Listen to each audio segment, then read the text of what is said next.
Hello everyone, welcome back to the channel. Today we're going to do the 2024 holiday gift guide for Outdoorsman. This is going to go over bushcraft, survival, camping, hunting, all that good stuff, so stay tuned.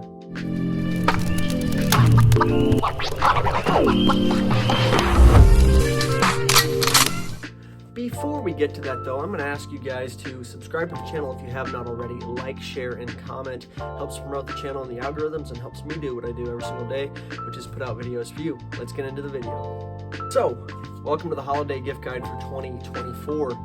We're going to be ranging from a variety of different items. I'm going to go from about $10, $15 all the way up to about $300. So stay tuned, there's going to be something for everybody in this video. We're going to start out with knives. Now I've got three different options for you. Cheap, middle of the road, and expensive. 2 fixed blades, 1 folder. These are like American classics. Great bushcraft, great camping knives. Starting off is the Mora Companion. Especially right now, you can find these guys for anywhere from like 15 to 20 bucks. If you look hard enough, I have beat this knife to hell and back, and it is just holding up incredibly rather. Polymer sheath, nothing too crazy. Very inexpensive knife, but it will get the job done no matter what. If someone's just getting into bushcraft camping or whatever, this is a great knife to get them, or it's just a good knife to have in the truck or in the car as a throwaway if you forget something or forget your primary knife. You can definitely use this. It can get a variety of different tasks done.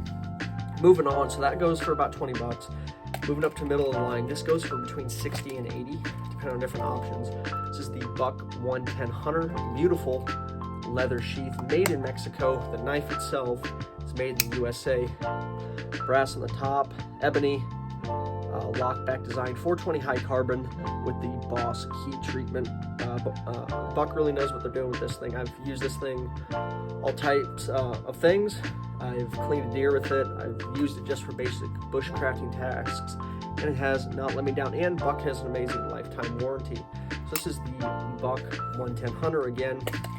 Good thing about this, it's kind of an ambidextrous holster. So I put mine in there to wear on the left side, but you can do it on the right side as well. Easy, simple, American classic from a great brand that still makes stuff from the US. Wish the sheath was made in America, but you know, can't always get everything you want.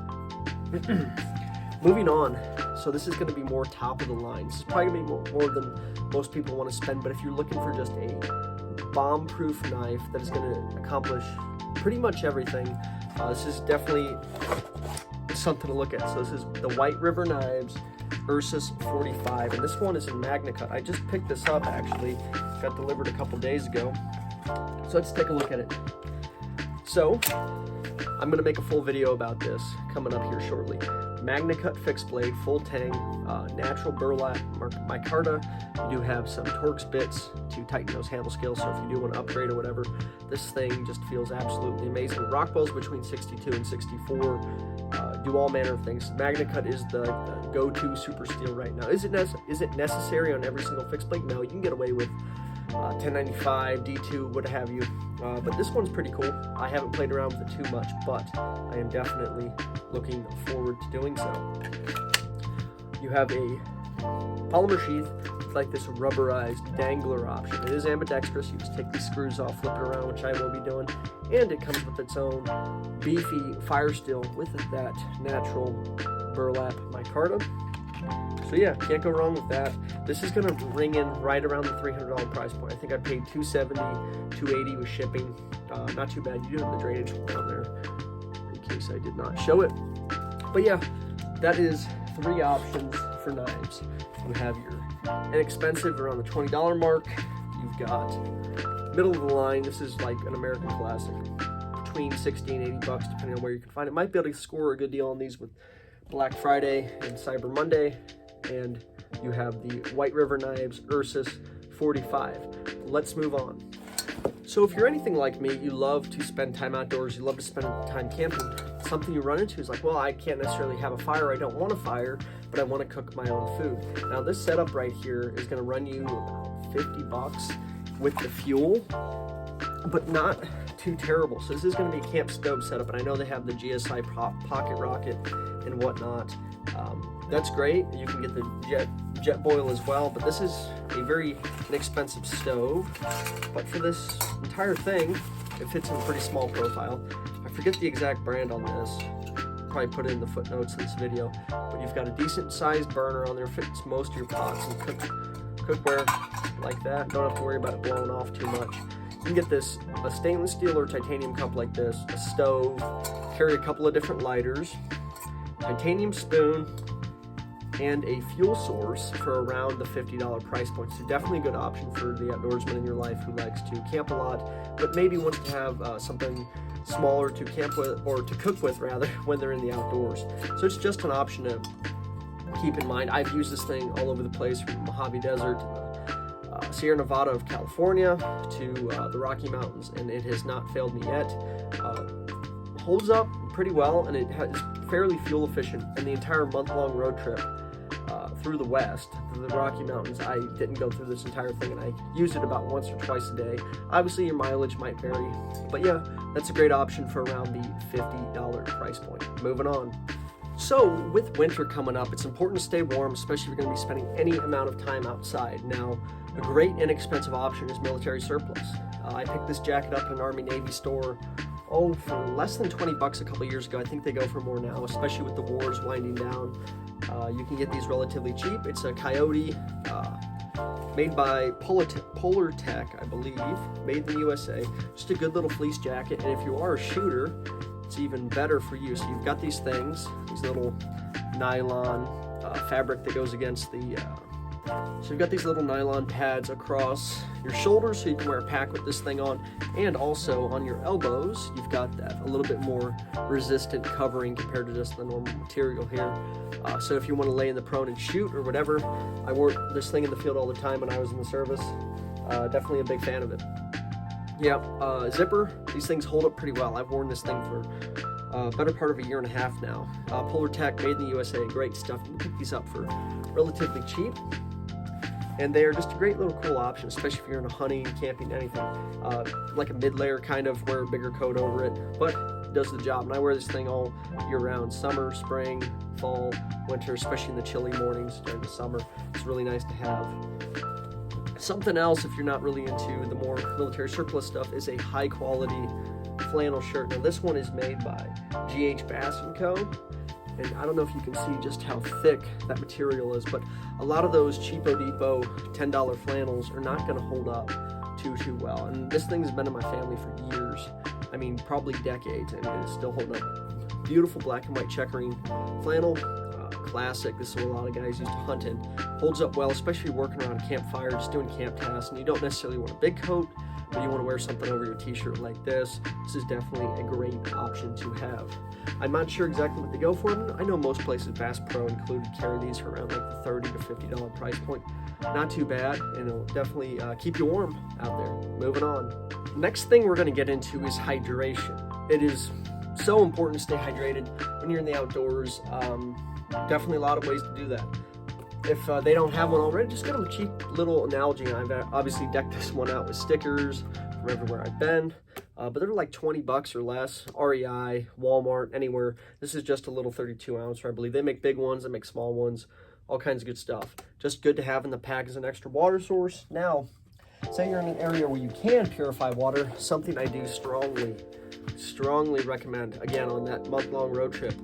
I had to drink out of all types of, somewhat shady water, creeks, rivers, lakes, ponds, stuff that may not be the best. And if you don't have one of these, you can always boil the water. But this Grail water purifier, it's a GeoPress. You push it down like so. Let me undo the cap. I have videos on this. I haven't done a full review, but essentially you just push it down like that, and it gets the job done. So that goes for about 100 bucks. I am going to make a full review of this guy. They do make a titanium version, which is more, where you can get the baseline model.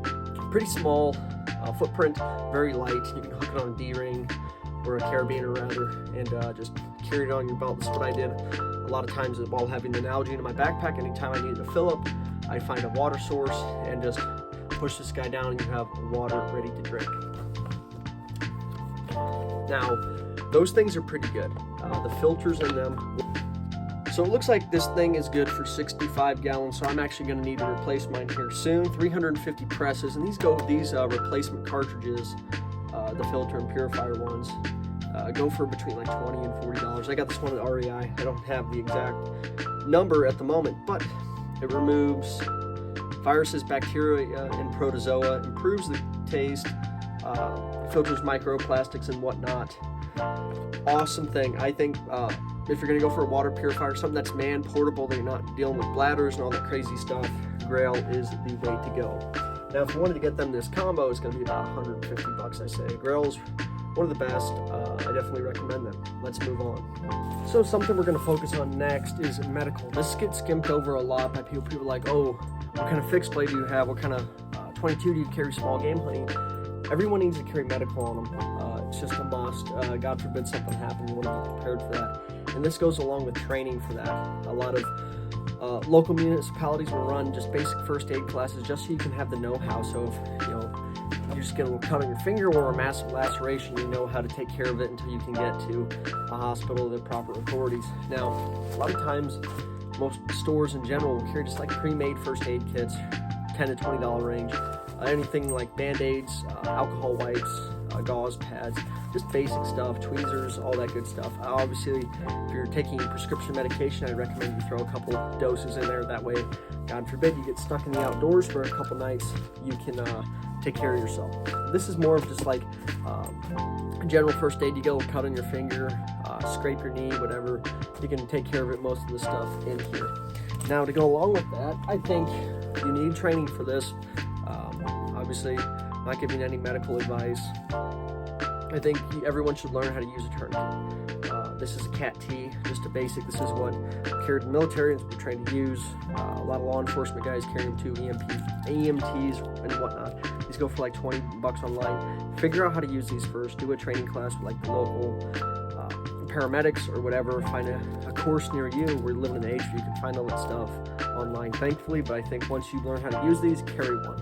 God forbid you ever have to use it, but having this might save someone's life. Now, to go with the gear, education is important, like I mentioned. Just a good first aid book. This is an older one, but it still gets the point across. Made by the American National Red Cross, kind of gives you just baseline stuff, how to make a splint, how to take care of just basic boo-boos, what to put in a first aid kit, and stuff like that. Not too terrible, relatively cheap. You can find them online for like $10-15. But I definitely think anyone who spends any amount of time in the outdoors needs to be familiar with first aid. You got to take care of yourself, and God forbid something happen, you got to be able to handle that. We all carry a lot of electronics, whether we like to or not. We live in a digital age. Phone, laptop, what have you. It's important to have a portable charger. Now this one is a Mophie, and it is a 20,000 milliamp, relatively big, about 2 pounds or so, a little bit bigger footprint than some of them on the market, but you have all types of adapter. It takes a Type-C to charge, and you can hook up Type-C to charge your phone or whatever, or just the regular USB ports. Not too bad, fairly light. I stack this in my pack, and it'll charge my phone, I don't know, 3 or 4 times, maybe more, depending on what I'm doing. Obviously, in the colder weather, it's not going to last as long. I believe this guy goes for around $70, but the cool thing is technology on these portable batteries is improving daily, it seems like. So you can get these anywhere from like $20 to $100, depending on what you want to spend and what your needs are. In that same vein of electronics, it's important to see what you're doing, and a good flashlight is important. I like smaller profile stuff I can carry in a chest rig or in my pocket. This is a Streamlight Micro Stream, pretty bright little thing. This thing helped me out. I had to drag a deer out over deer season, and it was dusk and I could hardly see where I was going, so I put this on the bill of my cap because it has kind of the reverse thing here. I do have a full review on this if you want to check it out. You can do momentary on or off if you want to have the more tactical mindset, or you can just do constant on. Battery life is on these are pretty good. I think I could carry it and use it for between 10 and 30 minutes a day for 3 or 4 days and not really have to worry about the battery life too much. In order to recharge it, you have a micro USB, which is kind of the downside of this. Not really the best. If it had the Type-C, I think it'd be a lot more popular. Micro USBs kind of going the way of the dodo, so to speak. And I did have a friend of mine actually leave one of these in his pants while he threw it in the washer machine, and it lasted. It did pretty good. Now, I'm not saying that'll do it for everybody, but rain or shine, these things still work. They're relatively waterproof, and they go for about $30 on Amazon, and you might be able to score a deal on them this time of year, and relatively small footprint. I have like large size, I wear large size gloves, and as you can see, it's pretty small. Throw this thing in your pocket, a couple ounces, you're not even gonna notice it. Definitely a great little tool to have. Let's move on. Running a couple different tools here, especially for the more camping minded crowd, maybe not hunting, whatever, but if you camp out of your car, you're not necessarily packing it, a larger style axe is gonna do you well. This is a Black Diamond, 2 1/4 pounds. It did come with like a bleach white hickory handle I wasn't a fan of, so I threw some linseed oil on that once a day for a week, once a week for a month, and it's kind of where I want it now. I did have to sand out the handle. It's the thing with a lot of these hand tools, you kind of have to make them work for you. Unfortunately, this thing was like 30 bucks, so you can get a lot of these hatchets for relatively cheap. Throw this in the trunk of your car, and you can split firewood and whatnot and get the job done. Weighs probably about 4.5 pounds. Decent sized handle, I'd say probably around the 30-inch mark, maybe a little bit less. But yeah, not too bad. Throw a good oil coating on there, it's gonna be relatively water resistant. And a decent edge on there, single bit. If I know they do make double bit, so if that's something you want, it's definitely something to look into. Around the $30 price point for most of these. I know East Wing makes a 6 or an 8 pound head one of these for about the $60 price point. So if you want something larger, that is something that I would recommend. Now, in the vein of camp tools, it's a little bit larger than you might want to carry in a backpack, but again, East Wing, made in America, full steel. You can use this back face as a hammer, comes with a nylon sheath, double snap. You do have to sharpen it though, it comes to you pretty dull, so I just threw this thing on a stone, got it to where I wanted to do so I can chop things up. I love carrying a hatchet in my car, mainly because, especially in more rural areas, this time of year, storms, whatnot, you might get deadfall in the middle of the road. I was actually on a camping adventure a couple of months ago, and there was a giant oak tree that had split during a thunderstorm and fell in the road. So what I did, not the best tool to do this, I'd rather have something like the Black Diamond here, but I got this thing out and I just tacked away at it till there's enough for one lane of traffic to move through, kind of be a good citizen like that, and do just be able to like keep going on about your day, especially if there's a tree in the road, you don't want to have to turn around and stop your adventure. So this East Wing hatchet, I don't know how heavy the head is. I think it's like a little north of 2 pounds. Comes in right around the $50 to $60 point. Good rubberized handle, made in America. No issues there. The nylon sheath isn't too bad. It's fraying a little bit. I've had this thing for about 18 months. But yeah, you want to support a good American company. I don't believe all their stuff's made in the US, unfortunately, but I know for a fact that this one is. One more thing, this is kind of an oddball. Not everyone's gonna be able to find these, but I picked up this vintage handsaw just to like be able to cut through logs about yay big around for $5 at an antique store. About 18-inch blade. You have a weird looking handle there. I threw some linseed oil to protect it, but yeah, it gets the job done. If you can find these old things at flea markets, antique malls, whatnot, for between like the $5 and $20 price point, definitely good, made in America type of stuff. And the cool thing is, if you can find a replacement blade, you can service it yourself. As you can see, you got the bolts and whatnot you can take out there. But yeah, pretty cool. If you're into something like this, definitely keep an eye out for it. It's a great little gift item, even if you're not going to use it, hang it up on the man cave and whatever, and it'll get the job done. So moving into firearms now, a couple different things. Obviously you cannot buy firearms for somebody else, they have to buy them for themselves. But if you're looking for a new 22 for Christmas, you want to get yourself a Christmas gift, I just picked up this Winchester Wildcat. It's been on the market for a few years, I'd say. Similar vein to the 1022, and something cool about it is it does take one of your 1022 magazines. So you can rock the 10s, the 15s, 25s, or the BX52s. I will show you that it's clear. So you can see there, 18-inch barrel, fairly light gun, skeletonized stock. More of the pistol grip style, so you can go in the prone with this guy pretty easily. Cool thing is, compared to just the baseline Ruger 1022, is you do have sling swivels, and I'm a pretty big fan of these. Oh gosh, what do they call them? These slings. They're an American company. I'll put it in the footnotes of this video, but definitely put that on there. You do have Picatinny rail up here. If you want to throw a bipod, I don't know why you would. You do have a rail from the factory up top, so you can throw an optic. I will probably be throwing a little 2 to 7 by 33 Leupold. Might do a Vortex depending on what I want to do. But yeah, light handy rifle. Especially even if you don't put a scope on the thing. Got the peep sight there. I'll line up the sights to show you. But yeah, overall not too bad. Kind of a bold barrel on this thing, so you might have some pretty good accuracy. There is a full video on this coming, so stay tuned for that. But yeah, Winchester Wildcat, kind of giving some competition to the Ruger 1022. I think they go for, a lot of places are running a rebate right now on them for about 190 bucks or so. But yeah, pretty cool. Made in Turkey, unfortunately. I mean, like 75% of the guns, especially shotguns made today, are made in Turkey, which, you know, hey, they have decent quality, and I've heard good things about these. They seem to be rather reliable, and having the Ruger 1022 magazine makes it kind of a cool option nowadays in the small game hunting or just rimfire world. So yeah, that's the Winchester Wildcat. Let's move on. So when it comes to being an outdoorsman, what we're doing, we're going out in the field and we're being lifelong learners. We're continuing to grow our knowledge in a practical sense, but in a more physical sense of like reading books, attaining knowledge through traditional means. I definitely think it's incumbent upon a lot of outdoorsmen to study just, you know, what it is to be an outdoorsman, more of a conservation style mindset. And these are 3 books I think should be a must read for every single outdoorsman. So I'm going to go through these in no particular order.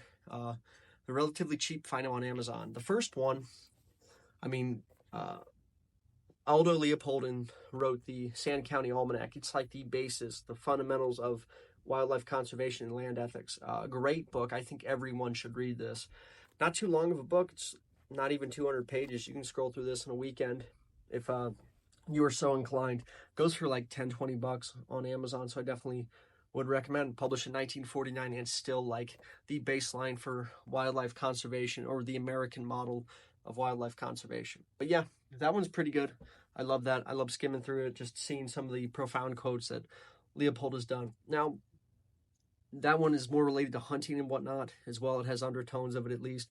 This one is more of a preservationist standpoint. It's called Wilderness in the American Mind by Roderick Fraser Nash. This one is pretty good. I read it. It definitely brings to light a different perspective on the on conservation, more of a preservation mindset of protecting these wild lands and enshrining them through legislation and whatnot for generations to come. That way our kids and our grandkids are able to take advantage of those things. I found this online. I got it used, so it was relatively cheap, like less than 10 bucks, but you can find this stuff. Buying used books off Amazon is a great way to score cheap books. It's a few hundred pages. I think it's like 300, 400 pages. Not too bad. You can spend a week reading this thing, or a couple weeks reading this thing, and it's just awesome. Definitely something I think anyone concerned with wildlife conservation, or just being a good outdoorsman, should read. Get a different or a fresh set of perspective. Now, for my history-minded folks, this is something I think every American public school should have children read. But just even when you're an adult, it's an amazing adventure. It's how, not the West. So, Lewis and Clark, The Adventures of Lewis and Clark, or the Essential. This one is done by Nat Geo. Kind of brought into newer English so it's easier to understand. Just an amazing adventure story, seeing how they went across from St. Charles, Missouri, all the way to the Pacific Ocean. Just a great experience. Kind of opens your eyes to how things have changed over the years.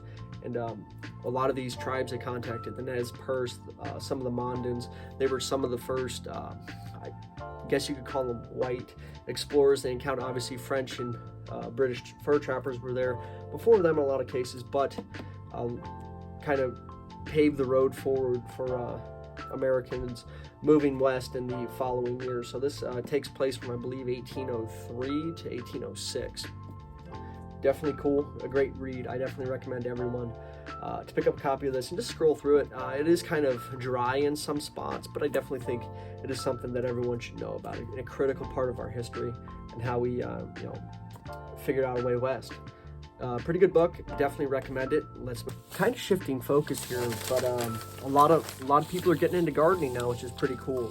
So just having some supplies for gardening, you can do it with a decent little pot and some topsoil, and you can get these seeds. I'm actually growing radishes right out this door right now. It's in the fall, so they probably won't sprout until the spring, but nevertheless, it's a good thing to learn how to do. And the cool thing about these, will say like, oh, this is the carrot. Tells you how deep you need to plant it, how much spacing between each seeds, spacing between rows, and days to maturity. This one will be ready in a little over 2 months. It's pretty cool stuff. Pick up a handful of these for like 10-15 bucks. Most hardware stores give it to someone who's expressed an interest in farming, and then just having like some decent cordage, paracord. This is I guess it's biodegradable king cord. Just you can wrap your plants to a post or whatever, especially tomatoes that have a tendency to droop over. Having something like this is good to have on hand. I know we went over knives, but it's important to take care of your equipment, and one of the best ways to do that is this Work Sharp field sharpener. This is like one of the standards. You can throw this thing in your pocket, throw it on a carabiner, and it'll just take care of you. You've got everything from a ceramic rod for your fish hooks, baseline ceramic rod just to profile that blade a little bit, not profile too, just make sure your blade stays sharp, and then you have a fine and a coarse diamond stone as well as a leather strop on there. I have used this thing extensively. It's never done me wrong.